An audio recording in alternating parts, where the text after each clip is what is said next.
નમસ્કાર, કેટીવીની વિશેષ રજૂઆત શ્રાદ્ધના મહત્વ સાથે હું છું કિરણ. આજે શ્રાદ્ધનો 7મો દિવસ અને આજે શ્રાદ્ધ એટલે કે શ્રદ્ધાએ ક્રિયતે તદેવ શ્રાદ્ધમ. પિતૃઓ માટે આપણે જે કંઈ કાર્ય કરતા હોઈએ છીએ શ્રદ્ધાથી કરીએ છીએ અને એ જ શ્રાદ્ધ કહેવાય છે.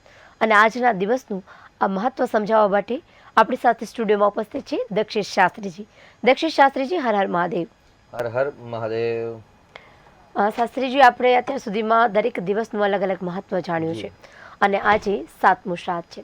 કહેવાય છે કે પિતૃઓ માટે આપણે જે કંઈ કાર્ય કરીએ છીએ શ્રદ્ધાથી એ શ્રાદ્ધ કહેવાય છે. અને શ્રાદ્ધમાં શ્રદ્ધા હોવી જરૂરી છે. કોઈ પણ કાર્ય કરી તેમાં શ્રદ્ધા હોવું જરૂરી છે, જેથી આપણને તેની વિશેષ ફળ મળી શકે. મનુષ્ય માત્ર, આપણે ગઈકાલે પણ વાત કરી હતી શાસ્ત્રીજી, મનુષ્ય માત્ર ઉપર મુખ્ય 3 પ્રકારના ઋણ હોય છે. તમે બહુ જ વિસ્તારથી સરસ રીતે આપણે કર્ણની વાત કરી હતી. દેવ ઋણ, આચાર્ય ઋણ અને પિતૃ ઋણ.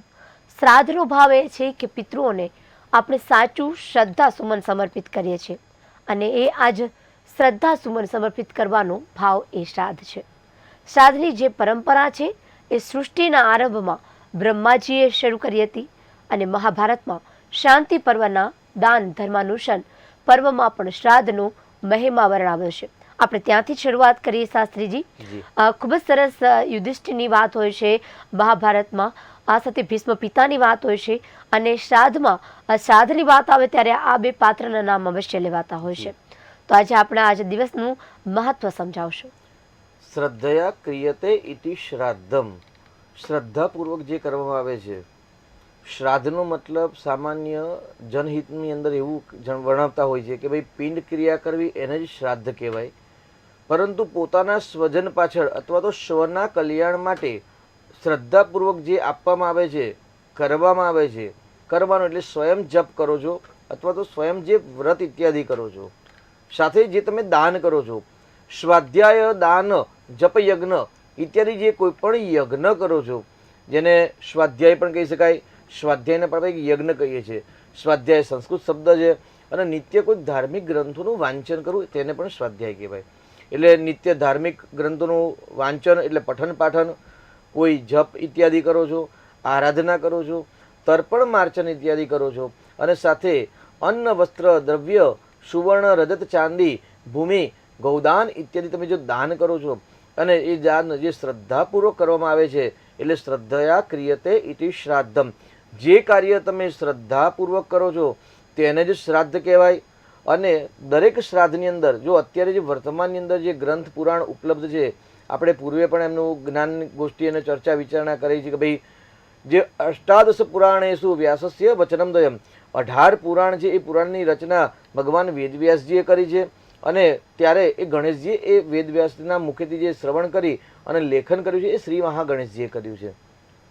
તે જે સમય હતો એટલે ગણેશ ઉત્સવ અને ત્યાર પછી કર્ણ રાજાને જ્યારે સ્વર્ગમાંથી મૃત્યુલોકમાં સત્કર્મ, દાન, જપ ઇત્યાદિ કરવા માટે જ્યારે પૃથ્વી પર મોકલવામાં આવ્યા અને જે 16 દિવસ પર્યંત કર્ણ રાજાએ જે દાન કર્યું એ દાનનો મહિમાનો જે દિવસો છે એટલે જ ભાદરવા સુદ પૂનમથી લઈને ભાદરવા સુદ માસ એટલે 16 દિવસ એટલે શ્રાદ્ધના દિવસ. દરેક જગ્યાએ જ્યારે એકાદશીનું પર્વ આવતું હોય અને એકાદશીના પર્વની અંદર પણ યુધિષ્ઠિર રાજા અને કૃષ્ણ ભગવાનનો સંવાદ છે. જ્યારે શ્રાદ્ધની વાત આવતી હોય અથવા તો કોઈ પણ કાર્ય કરવામાં ચર્ચા હોય તો શાસ્ત્રની અંદર કહ્યું કે ભાઈ ભીષ્મ પિતાએ યુધિષ્ઠિર સાથે સંવાદ કર્યો છે. તો ભાઈ યુધિષ્ઠિર રાજા જ કેમ, બીજા કોઈ નહીં? તો ધર્મનિષ્ઠ અને ધર્મનું આચરણ કરનાર જે હતા એ યુધિષ્ઠિર રાજા હતા. શાસ્ત્ર અનુસાર એવું કહેવાય છે કે ભાઈ યમરાજાના જે એટલે યમ એટલે ધર્મ, પર્યાયવાચી શબ્દ છે. યમ અને ધર્મમાં કોઈ અંતર નથી. એટલે યમરાજ કહો કે ધર્મરાજ કહો, તો જે ધર્મરાજ છે એ ધર્મરાજના 2 અંશ અને મૃત્યુલોકમાં મહાભારતના સમયે જન્મ લીધો.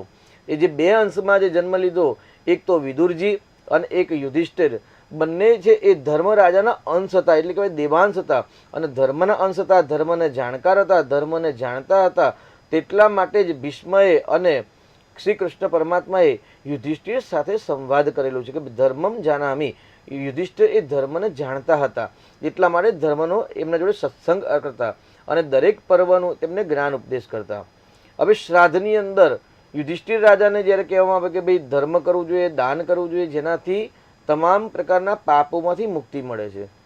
આજે એક સરસ પ્રશ્ન હતો, ગઈકાલે ઓફિસની અંદર આવ્યા હતા એક યજમાન અને એમણે કહ્યું કે પિતૃઓ હંમેશા બાળકોને નડતા નથી હોતા, તો નડે છે એવો શબ્દ કેમ વાપરવામાં આવ્યો? એટલે સામાન્ય મેં પહેલાં તો રામાયણની એક ચોપાઈ કહી કે ભય બીના પ્રીતિ ન હોય. મેં કહું જ્યારે ભય ના હોય ને ત્યાં સુધી માણસને પ્રેમ ઉત્પન્ન નથી થતો. પોતાના બાળકોને ક્યારેય પોતાના પિતાઓ નડતા નથી, પરંતુ જ્યારે એક નાનો બાળક બહુ જ ધમાલ અને મસ્તી કરતા હોય ત્યારે એના પિતા અથવા તો માતા તેને ટકોર કરતા હોય છે, જેનાથી તેમની બુદ્ધિ સન્માર્ગે પ્રેરિત થાય. ત્યાર પછી મેં યજમાનશ્રીને એવું જણાવ્યું કે આપ એક ગરુડ પુરાણ લાવો અને શ્રાદ્ધ પક્ષની અંદર ગરુડ પુરાણ વાંચવાથી કોઈ જ અનિષ્ટ ઉત્પન્ન થતા નથી. અંદર જે મનની અંદર વેમ અથવા તો શંકા છે તેનો ત્યાગ કરી અને શ્રાદ્ધ પક્ષની અંદર તમે ગરુડ પુરાણ અને શ્રીમદ ભગવદ્ ગીતાનું વાંચન કરશો તો તમારા તમામ સવાલના જવાબને પ્રાપ્ત થશે. કે ભાઈ પિતૃઓ પાછળ કેમ દાન જપ તપ કરવા, યજ્ઞ ઇત્યાદિ કરવા, અને પિતૃઓ કેવી રીતે ને કેમ નડતા હોય છે. એટલે એવું કહેવાય કે ગરુડ પુરાણની અંદર દ્વિતીય અને તૃતીય અધ્યાયની અંદર જે દેવલોક પામે છે, કે બેને એવડે એક સરસ પ્રશ્ન કર્યો હતો કે ગુરુજી આજે એકાદશી શ્રાદ્ધનું તમે મહત્વ સમજાવજો, જેથી દર્શક મિત્રોને પિતૃઓ પાછળ સત્કર્મ કરવાની પ્રેરણા થાય અને જ્ઞાનની ઉત્પત્તિ થાય અને જ્ઞાન દ્વારા પોતાના પિતૃઓને સદગતિ પ્રાપ્ત કરાવી શકે અને પોતાના દેહનું પણ કલ્યાણ કરી શકે, તેમને પણ યશ પ્રતિષ્ઠા લક્ષ્મીની પ્રાપ્તિ થાય.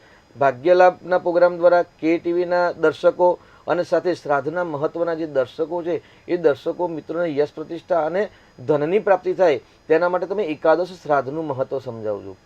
ઘણા બધા એવા હોય છે સમાજની અંદર કે ભાઈ અમે 10મા 12માની ક્રિયામાં માનતા નથી, પરંતુ 18 દિવસ સુધી જે મૃતાત્મા દેહનો ત્યાગ કરે છે અને દેહના ત્યાગ કર્યા પછી એમને જે ગતિ પ્રાપ્ત થાય છે એ ગતિનું જે વર્ણન છે ને તો એ ગરુડ પુરાણની અંદર દ્વિતીય અધ્યાયની અંદર થાય છે કે ભાઈ એમના કર્મ પ્રમાણે વૈતરણી જે નદી છે એ વૈતરણી નદી પાર કરવા માટે પુણ્યની આવશ્યકતા હોય છે, અને વૈતરણી નદી સુધી પહોંચવા માટે ભયંકર બિચ્છુ જેવા મોટા મોટા વિશાળ પ્રાણીઓ, સર્પાદી દ્વારા મોટા મોટા પહાડો અને ઉકળતા તેલની અંદર જેને એ આત્માઓને ડૂબાડવામાં આવે છે, જે દુષ્કર્મ થયેલા હોય છે દુષ્કર્મના જે દંડરૂપી ભયંકર જે પીડા યમ યાતના આપવામાં આવે છે, અને એ યમ યાતના ભોગવતા ભોગવતા 18 દિવસ સુધી એ વૈતરણી નદી સુધી પહોંચતા નથી. અને વૈતરણી નદી પહોંચવા માટે જે પુણ્યની આવશ્યકતા હોય છે એ પુણ્ય એ પોતાના સ્વજનો એટલે પોતાના સંતાન પાસેથી માગતા હોય છે કે અપેક્ષા રાખતા હોય છે.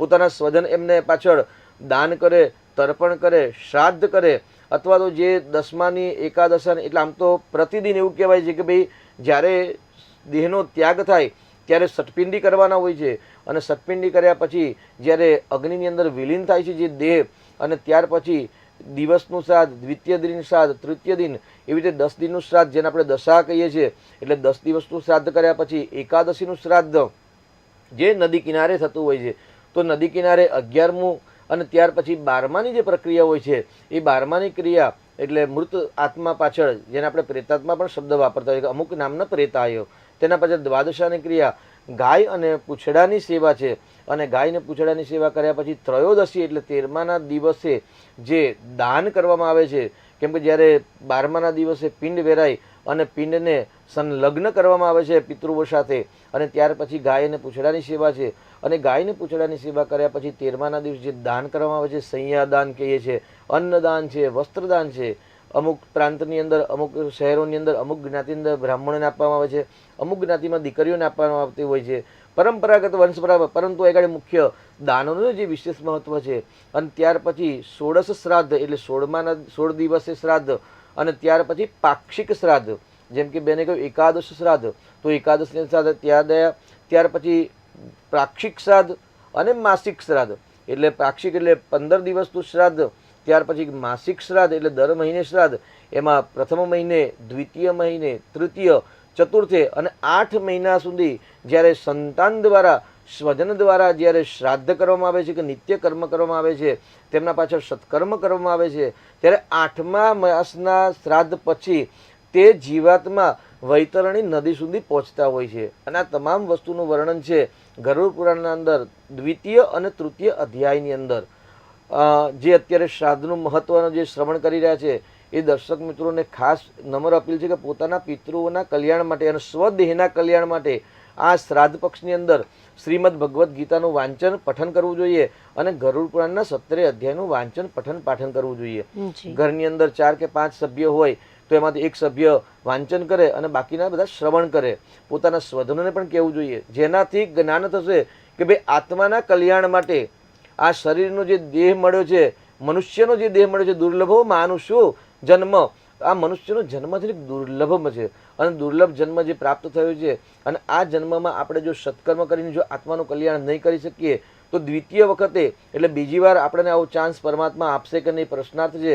પરંતુ આ જ જન્મની અંદર આપણે દેહના કલ્યાણ માટે જો સત્કર્મ કરશું, કેવા પ્રકારના સત્કર્મ જો કરવા જોઈએ અને કેવા પ્રકારના દુષ્કર્મ કરવાથી કેવા પ્રકારના દંડની પ્રાપ્તિ થાય છે, યમની યાતનાની પ્રાપ્તિ થાય છે, એ ગરુડ પુરાણના વાંચનથી આપને જ્ઞાન થશે. જી શાસ્ત્રીજી, ખૂબ જ સરસ વાત કરી તમે કે અત્યારે ખરેખર માણસ એટલું સંસારની જે આટીગુટીમાં ગૂંચવાયો છે અને ખરેખર દિવસ પ્રતિદિન જાણતા ન અજાણતા તે એટલા બધા પાપ કરતો હોય છે અને આ પાપ છે તે જીવનમાં તો તેને નડે છે, જીવન બાદ પણ જ્યારે મૃત્યુ લોકથી જ્યારે યમલોક જાય છે ત્યારે તે એની સાથે જાય છે. પાપ અને પુણ્ય આ બે જ વસ્તુ જે છે તે વ્યક્તિ સાથે જતી હોય છે, કારણ કે બાકી બધું છે તે નાશવત છે. શાશ્વત માત્ર એ છે કે તમે કેટલું પુણ્યદાન કર્યું છે, કેટલા જીવ આત્માને શાંતિ આપી છે, કેટલા લોકોનું આદર કર્યું છે, કેટલા લોકોની મદદ કરી છે, કેટલા લોકોને ખવડાવ્યું છે, ભૂખ્યાને જમાડ્યું છે અથવા જે લોકોને જરૂર છે તેને આપ્યું છે. આ બધી જ વસ્તુ છે તે જે છે જે પિતૃની પાછળ તો કરવામાં આવે જ છે, જેથી પિતૃઓને શાંતિ મળે અને એમને પણ પુણ્ય મળે, જેથી સ્વર્ગલોક પામે. પણ આ સાથે જીવતા જીવ જે લોકો દાન પૂર્ણ કરે છે તેના માટે આ ખૂબ જ સરસ તમે વાત કરી કે ખરેખર અત્યારે આપણે જોતા હોઈએ છીએ કે ઘણા બધા એવા બનાવો બનતા હોય છે આપણી નજર સમક્ષ જે ન બનવા જોઈએ અને ખરેખર એ જોતા આપણને એમ લાગે કે હવે ઘોર કળિયુગ આવી ગયો છે અને જો આ ઘોર કળિયુગ હોય તો આ શ્રાદ્ધ જેવી વસ્તુ છે, શ્રાવણ માસ જેવી વસ્તુ છે, આ દરેક વસ્તુ છે, દરેક દિવસનું એક મહત્વ હોય છે. દરેક દિવસમાં માણસે બને તેટલું પૂર્ણ કરવું જોઈએ, બને તેટલું એક સારું એવું વાંચન ઘરમાં કરવું જોઈએ, સારી એવી કોઈ બાબત ઘરમાં દરેક પરિવારે રાખવી જોઈએ જેથી બાળકોને પણ સંસ્કાર સારા પડે. શાસ્ત્રીજી, આજે તમે ખૂબ જ સરસ વાત કરીને આ સાથે જ આપણે વાત કરતા હતા કે જ્યારે યુધિષ્ઠિર જે છે તે ભીષ્મ પિતાને પ્રશ્ન પૂછે છે કે પિતામાં શ્રાદ્ધની ઉત્પત્તિ કેવી રીતે થઈ છે, ત્યારે એનો જવાબ આપતા ભીષ્મ પિતા યુધિષ્ઠિરને જણાવે છે કે પિતૃઓનું સાચું શ્રદ્ધા સુમન સમર્પિત કરવા માટે સૃષ્ટિના આરંભ કાળે બ્રહ્માજીએ જ શ્રાદ્ધની ઉત્પત્તિ કરી હતી. એટલે કે આ શ્રાદ્ધ છે તે 16 શ્રાદ્ધ છે તે આજકાલના નહીં પરંતુ વર્ષો જૂના નહીં પરંતુ ખુદ સાક્ષાત બ્રહ્માજીએ ઉત્પત્તિ કરી છે. આપે પણ જણાવ્યું છે અમને. આ સાથે જ તપ કરવાથી, ક્રિયા કરવાથી, દેવતાઓ, ઋષિઓ કે પિતૃઓને ચોખા તલ મિશ્રિત જળ અર્પણ કરવાથી જે કિયાન તર્પણ કહે છે તે કરવાનું છે. તર્પણ કરવું એ જ પિંડદાન કરવું છે અને શ્રાદ્ધ પક્ષનું મહાત્મ્ય ઉત્તર અને ઉત્તર પૂર્વ ભારતમાં વધુ જોવા મળી રહ્યું છે. આ સાથે તમે એ પણ અમને સમજાવેલું છે કે જે કાગડા છે તેને શા માટે પવિત્ર ગણવામાં આવે છે અને આ સમય દરમિયાન કાગવાસ શા માટે કહેવામાં આવે છે, ત્યારે કાગડા, કૂતરા અને ગાયો માટે પણ આ અન્નનો અંશ કાઢવામાં આવે છે. શાસ્ત્રીજી, આજે એક મહત્વની વાત એ કે તમે હમણાં જ ખૂબ જ સરસ આપણને વાત કરી કે ઘણા લોકોના મનમાં કુશંકા, શંકા બહુ જ હોય છે, ખાસ કરીને દાંપત્ય જીવનમાં પણ આજે આ જે કંકાસ થતી હોય છે તેનું ક્યાંક ને ક્યાંક 70% લોકોના મનમાં આ જ કારણ હોય છે. કુશંકા, આશંકા, જે કંઈ લોકોના મનમાં પ્રશ્ન હોય છે, વારંવાર શક થતા હોય છે, તે ક્યાંક એના ગ્રહની કુંડલીમાં એવું હોય છે. આ સાથે આજે મંગળવાર પણ છે અને મંગળવાર સાથે આજે 7મું શ્રાદ્ધ છે. આ બંનેનો જે સંયોગ છે તેમાં મંગળ દોષ વિશે પણ થોડુંક જણાવી દેશું અને જે લોકોને ખરેખર આવા નકારાત્મક જ વિચાર આવતા હોય છે તેના માટે શું સકારાત્મક કરી શકાય? જી, સર્વપ્રથમ તો ક્લેશ, કંકાસ અને ગૃહ ક્લેશ અથવા તો આર્થિક સમસ્યા અથવા તો પીપલ જેવા વૃક્ષનું દિવાલ પર વારંવાર ઉગવાનું, આ જે બધી પ્રક્રિયા છે ને પિતૃદોષના લક્ષણ છે. આજે આપણે એક બહુ સરસ શબ્દ વડે આપણે ઉચ્ચારણ કર્યું કે ભાઈ કર્મ જ પાપ અને પુણ્ય સાથે આવે છે. તો એમાં એક સરસ સુંદર સુભાષિત છે શાસ્ત્રની અંદર કે ભાઈ ધનાની ભૂમો પસવશ્ચ ગોષ્ઠે ભાર્યા ગૃહદ્વાર જનશ્મશાને દેહશ્ચિતાયામ પરલોક માર્ગે કર્માનુગો ગચ્છતિ જીવૈક. ધનાની ભૂમો એટલે જે ધન વૈભવ છે, પસવશ્ચ ગોષ્ઠે એ જ્યાં છે તે જગ્યા પર સ્થિર રહેવાનું છે. સરસ સુંદર મહેલ બનાવ્યો હોય, આલિશાન ગાડી હોય, પરંતુ એ તમામ વસ્તુ જ્યારે દેહનો ત્યાગ કરે ત્યાં સ્થિર હોય છે. એટલે ધનાની ભૂમો પસવશ્ચ ગોષ્ઠે ભાર્યા ગૃહદ્વાર જનશ્મશાને, પત્ની છે એ ઘરના દ્વાર સુધી આવે છે. અત્યારે મોટા શહેરમાં ક્રેઝ બની ગયું ભાઈ સ્મશાનમાં જવું, પરંતુ પત્ની ઘરના દ્વારથી આગળ આવી શકતા નથી. દેહશ્ચિતાયમ એટલે ભાર્યા ગૃહદ્વાર જનશ્મશાને, જે સ્વજનો છે પોતાના ભાઈ કાકા મિત્ર ઇત્યાદિ, એ જનશ્મશાને એ સ્મશાન સુધી જ આવે છે. દેહશ્ચિતાયામ, દેહ એટલે આ જે શરીર છે, જે શરીરને આપણે સરસ શણગારે છે, સાચવીએ છીએ, તે પર આપણા જોડે ચિતા સુધી જ આવે છે, એટલે અગ્નિ સુધી જ આવે છે. એટલે દેહશ્ચિતાયામ પરલોક માર્ગે, પરંતુ જે પરલોકના માર્ગની અંદર કોણ આવે છે? તો ભાઈ કર્માનુગો ગચ્છતિ જીવ એક, માણસે જીવન પર્યંત જે પણ સત્કર્મ અથવા તો જે દુષ્કર્મ કર્યા છે એ દુષ્કર્મ જ તેની સાથે આવે છે. એટલે પસવસ્ત ગોષ્ઠે આ બધી વસ્તુ અહીંયા સ્થિર જ રહે છે, પરંતુ માણસના હસ્તે જે કરેલા સત્કર્મ છે એ સત્કર્મ જ આપે છે. તેની સાથે આજના દિવસ સાથે મહાલક્ષ્મીના વ્રતનો પ્રારંભ અથવા તો મહાલક્ષ્મી પૂજા, અષ્ટમીનું પણ શ્રાદ્ધ છે. કેમ કે ક્ષય તિથિ જ્યારે હોય ત્યારે એકાદી તિથિનું સમન્વય, એટલે પ્રતિપદા અને સપ્તમીમાં ક્ષય તિથિની સાથે આજે અષ્ટમીનું પણ શ્રાદ્ધ છે. અને મંગળવારનો, ગઈકાલે મંગળ વિશે આપણે બહુ જ સારું ભાગ્યલાભને અંદર આપણે જ્ઞાન ગોષ્ઠી કરેલી, પરંતુ એ સરસ બેને પ્રશ્ન, આજે શ્રાદ્ધ સાથે મંગળનો સમન્વય શું? તો આપણે પ્રથમ શ્રાદ્ધના દિવસે જ વાત કરી હતી કે ભાઈ ચંદ્રલોકના માધ્યમથી તમામ પિતૃઓ પોતાના સ્વજનોના ત્યાં પોતાની તિથિના દિવસે આવતા હોય છે. એટલે ચંદ્રલોક અને મંગળ, આજે મંગળનું નક્ષત્ર પણ છે ઘનિષ્ઠા, જે આપણે ગઈકાલે ચર્ચા કરી હતી, અને સાથે મંગળવારનો સમન્વય. એટલે મંગળનો સંબંધ ડાયરેક્ટ લોહી સાથે છે, અને પિતૃઓ સાથે લોહીનો સંબંધ છે, કેમ કે આપણે તેમાંથી ઉત્પન્ન થયેલા છે. એટલે દરેક વ્યક્તિનું સર્જન કરનાર પોતાના માતા પિતા છે. એટલે માતૃપક્ષ અને પિતૃપક્ષ બંને પક્ષનો સંબંધ એટલે લોહીનો સંબંધ છે. અને જ્યાં લોહીનો સંબંધ હોય તેવા દિવસે અથવા તો તેવા નક્ષત્રના દિવસે જ્યારે દાન કરવામાં આવે છે, જપ કરવામાં આવે છે, તો એ તુરંત જ આજે જે ભાઈ અષ્ટમીનું શ્રાદ્ધ હોય કે ના હોય, કોઈકના પિતા સમજો કે ભાઈ પંચમીના દિવસે દેવલોક પામ્યા હોય, અથવા તો દ્વાદશીના દિવસે દેવલોક પામ્યા હોય, અમાવાસ્યા અથવા તો ચતુર્દશી કોઈ પણ તિથિના દિવસે દેવલોક પામ્યા હોય, પરંતુ જો આજે મંગળનું નક્ષત્ર એટલે લોહીનું નક્ષત્ર, અને મંગળવાર એટલે લોહીનો કારક ગ્રહ છે, મંગળ લોહીનો કારક છે, લોહીના કારક સાથે આજે જો સંકલ્પ કરવામાં આવે, અને સંકલ્પ કરીને ગઈકાલે પણ મેં ભાગ્યલાભ પ્રોગ્રામની અંદર જણાવેલું કે પોતાના વજન જેટલું તુલાદાન કરી શકાય તો શ્રેષ્ઠ, ઉત્તમ અને અતિ ઉત્તમ કહેવાય છે. અને તુલાદાનની અંદર પણ એમાં કહેવાય મસૂરની દાળ એટલે શ્રેષ્ઠ છે. મસૂરની દાળ ન કરી શકો તો પોતાના વજન જેટલું ગોળ આપી શકાય, અને પોતાના વજન જેટલું ગોળ ન આપી શકાય તો વજન જેટલું ઘી આપી શકવું, ઘી ન આપી શકાય તો ઘઉં આપી શકાય. આ ચાર વસ્તુમાંથી કોઈ પણ વસ્તુ પોતાના વજન જેટલું જો તુલાદાન આજે કરવામાં આવે, અને આ મારા તમામ પિતૃઓના આનું પુણ્ય પ્રાપ્ત થાય. જો આ વસ્તુ કરવામાં તો આર્થિક સમસ્યા દૂર થશે, યશ પ્રતિષ્ઠા કીર્તિની વૃદ્ધિ થશે. તેની સાથે સંતાનોના જે પ્રશ્ન છે, સંતાન હોવા અને સંતાનોને ઉચ્ચ ડિગ્રી પ્રાપ્ત કરી અને એમને ઉન્નતિના માર્ગ પ્રશસ્ત કરવા, તો સંતાનોના તમામ પ્રશ્ન છે એ હલ થશે. આ શાસ્ત્ર સંમત વાત છે. જો તમારી શક્તિ હોય તો આજે તુલાદાન કરવું, અને તુલાદાન ન કરી શકો તો કિલો, 2 કિલો, 5 કિલો આપણી શક્તિ પ્રમાણે આજે મસૂરની દાળ, ગોળ, ઘી અને ઘઉં કોઈ પણ પદાર્થ અથવા દરેક પદાર્થ જો દાન કરશો તો ચોક્કસથી તમારા પિતૃઓને ઉત્તમ ગતિ પ્રાપ્ત થશે. અને વૈતરણી નદી પાર કરવા માટે જે પુણ્ય જોઈએ છે એ પુણ્યની તમારા દ્વારા તમારા પિતૃઓને પ્રાપ્ત થશે, અને પિતૃઓને મોક્ષ પામશે. અને મોક્ષ દ્વારા જે પિતૃઓ સ્વજનોને આશીર્વાદ આપશે એ આશીર્વાદ દ્વારા તમને ચોક્કસથી ધન, યશ, પ્રતિષ્ઠા, આયુર્વિદ્યા, ધનમ એટલે આયુષ્ય સારું મળશે, એટલે નિરોગીતા પ્રાપ્ત થશે, ધન મળશે, સંતાન સુખ અને વૈભવ સુખની પ્રાપ્તિ થશે. આ શાસ્ત્ર સંમત વાત છે. જી શાસ્ત્રીજી, તમે ખૂબ જ સરસ વાત કરી. આજે આ 7મા શ્રાદ્ધનું, આવતીકાલે આપણે ફરીથી 8મા શ્રાદ્ધનું વિશેષ મહત્વ જાણીશું.